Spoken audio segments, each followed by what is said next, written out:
A veteran Alabama police officer was killed and another critically wounded on Tuesday when they responded to a shots-fired call in Huntsville. Officers Garrett Crumby, 36 years of age, and Officer Albert Morin, 34 years of age, responded to the call shortly before 5 p.m. and found a woman who had been shot. Officers Crumby and Officers Morin were both shot by a suspect on the scene. They were both taken to Huntsville Hospital with life-threatening injuries. Tragically, Officer Crumby was later pronounced dead. Officer Morin underwent emergency surgery and is still in critical condition, but is expected to survive. The woman who was shot was also at the hospital receiving treatment for injuries that were not life-threatening. Juan Robert Laws, 24 years of age, has been charged with capital murder of a law enforcement officer. Officer Crumby was a native Alabamian and a former Tuscaloosa police officer. He joined the Huntsville Police Department in 2020 after 7 years in Tuscaloosa. Officer Morin, a native New Yorker, joined the Huntsville Department in 2017 after a stint in the military and some time in Florida. First and foremost, full condolences to all the family, friends, and of course colleagues of Officers Garrett Crumby and Officer Albert Morin. Let's hope and pray that Albert Morin does pull through. We're told that he's currently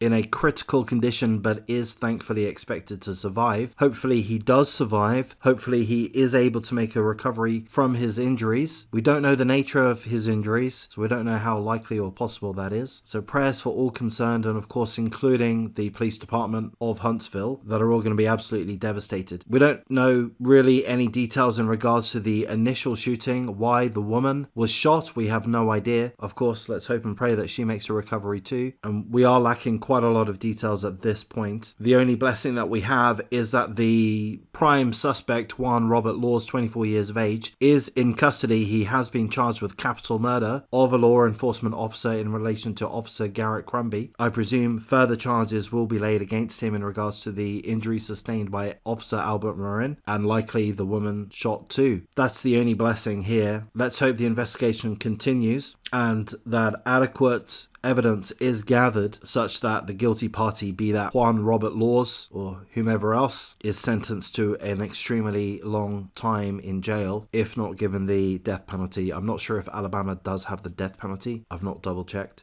Blessings to the two officers that once more risk their lives each and every time they step out on the streets to perform their shift. Every encounter, they are at risk. I give a lot of credit to the police. They're not perfect, of course. Generally speaking, the police, not every police officer in every situation acts in a perfect way, naturally. But by and large, we have to, in my opinion, respect police officers for putting their lives on the line time and time again, multiple times in each and every shift. So I applaud them. Full condolences.